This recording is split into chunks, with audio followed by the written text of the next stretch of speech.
In this video, I'm going to show you how to make the most amazing, delicious chocolate chip cake from a cake mix.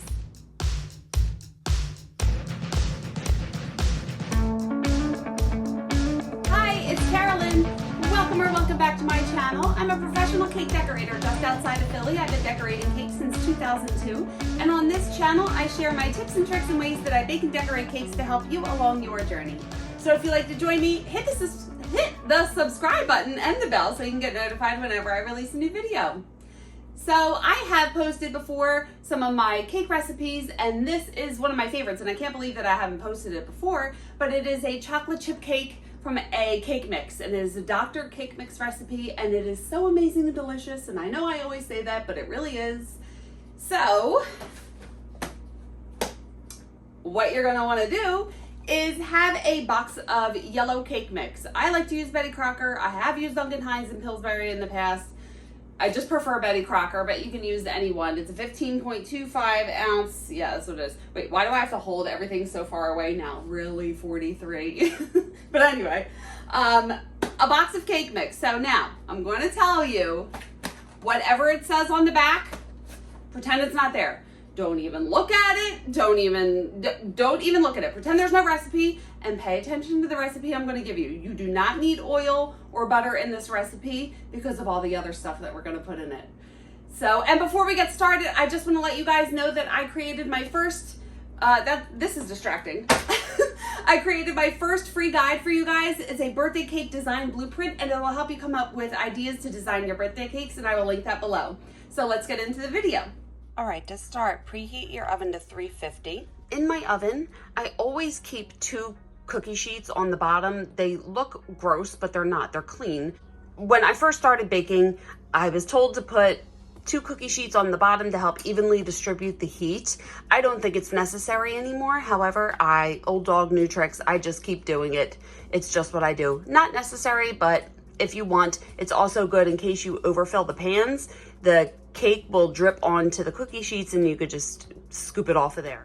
Now to do this, you're gonna need 1 cup of flour, 1 cup of sugar, 1 cup of full fat milk, whole milk, 1 cup of full fat sour cream, 3 large eggs. I took a fork and I poked the yolk so they break up a little easier.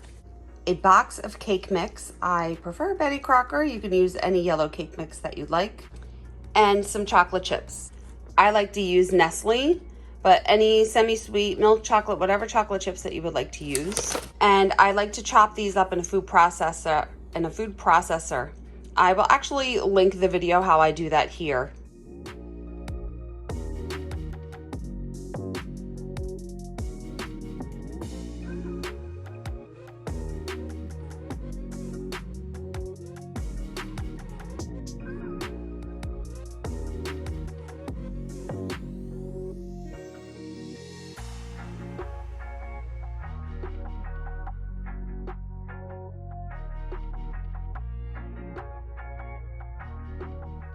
I have my KitchenAid mixer with the paddle attachment. You can use a scraper blade if you'd like. I don't like to use a scraper blade. I'd rather just scrape it with a spatula just because the scraper blades make it go all over the place.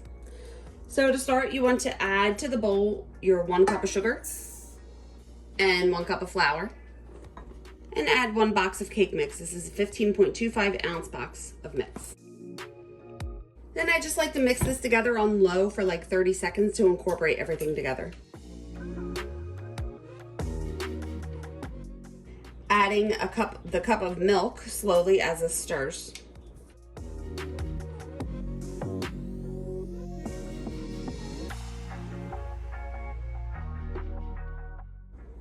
And just as it starts to come together, add the cup of sour cream.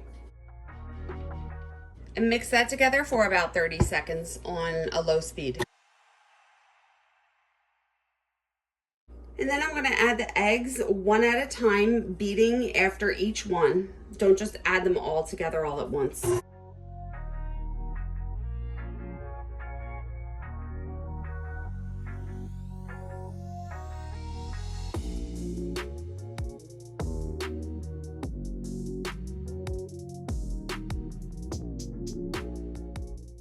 And then since I'm not using a scraper blade, I'm I'm going to scrape down the sides and the bottom.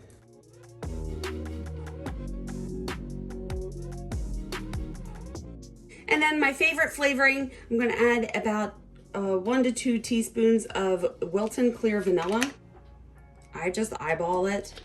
You can measure it out. And now we're going to mix this on a medium high for 90 seconds to 2 minutes. When you have a cake mix, you want to beat air into it. The way that it rises is by whipping air into it. If you're baking from scratch, it's a different process. So putting this on like a medium high speed, probably about 5 or 6 to mix for about 2 minutes.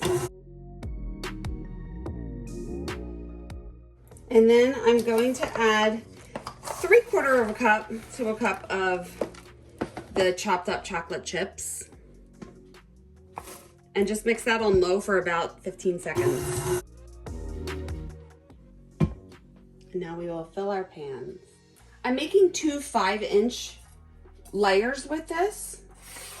So to grease my pans, I have my pan grease here. I have a video on how I make my pan grease. I will link that. I'll put a card above so you can click on that. And I just have a pastry brush, and I'm just going to lightly coat the bottom of the pan and all the way up the sides. And then I'm going to take this flour nail. This is an Atiko flour nail. I can link these below. And just put a little bit of the pan grease on the bottom of the flour nail right here and stick it right in the middle. The nail is going to heat the cake batter from the middle. The sides of the pan are going to heat the cake batter from the sides, and it's going to rise more evenly. I always use a heating core when I bake my cakes. And now before I fill the pans, I like to just take my spatula one more time and scrape the sides and the bottom and mix it. Fill these about halfway to 3/4 of the way full. I like to do 3/4. And now I want to put these in the oven. I'm actually baking it with a couple more cakes. And then here are the chocolate chip ones. I just put them in the front. I'm going to put this in the oven for about 45 minutes. Test it with a toothpick and then see how much longer it needs to go. I'm going to check on it and see. Sticking the toothpick in, and it's coming out clean on both of them. Perfect. So these are ready to come out. And now I'm just going to let these sit here to cool for about 5 minutes before I wrap them up and freeze them. All right, now I want to wrap these up and freeze them. I have this 18-inch wide roll of plastic, and I'm just going to pull some out and cut it. And then with my magic of pan grease, I can just turn it right upside down and it'll pop right out of the pan.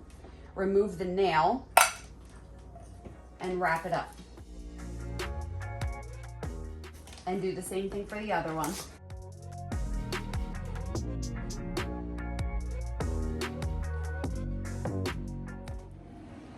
And now I have a freezer here that I only use for my cakes.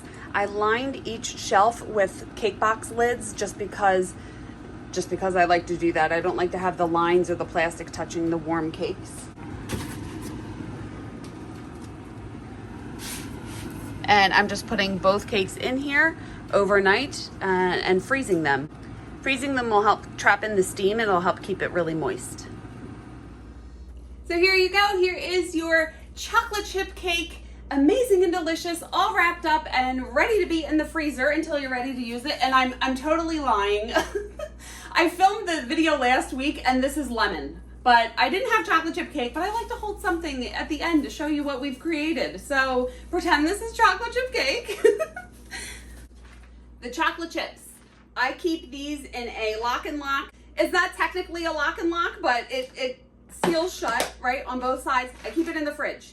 I always just keep my chips in the fridge. I don't think you have to, but that's what I do. And if you want to make confetti cake or a birthday party cake, instead of adding the chocolate chips, or in addition to adding the chocolate chips, you can add rainbow jimmies. And I call them jimmies because I'm from Philly. They're not sprinkles. I don't know what sprinkles are. These are jimmies. So you can add jimmies instead or with the chips to make it a little more festive. Baking from a doctored cake mix is different than baking from scratch. So when you bake from scratch, you get the cake to rise basically by whipping the cream and the sugar together so air whips into it, right? When you have a cake mix, you don't have that ability. So the way you whip your air into the batter is by whipping it once everything is mixed in. And it took me a while to get used to that because you're so used to hearing don't overbeat your batter. And with a scratch mix, you don't want to do that after you add the flour. All right, so I hope this isn't confusing, but with this doctored cake mix, after everything is whipped, why can't I talk? After everything is added together in the mix, then you want to whip it for, you know, 1.5 to 2 minutes, and you'll get such a nice consistency of the batter. And it's seriously, it really is so good. I want to take the stigma out of cake mix cakes because seriously, they're so, can I say moist?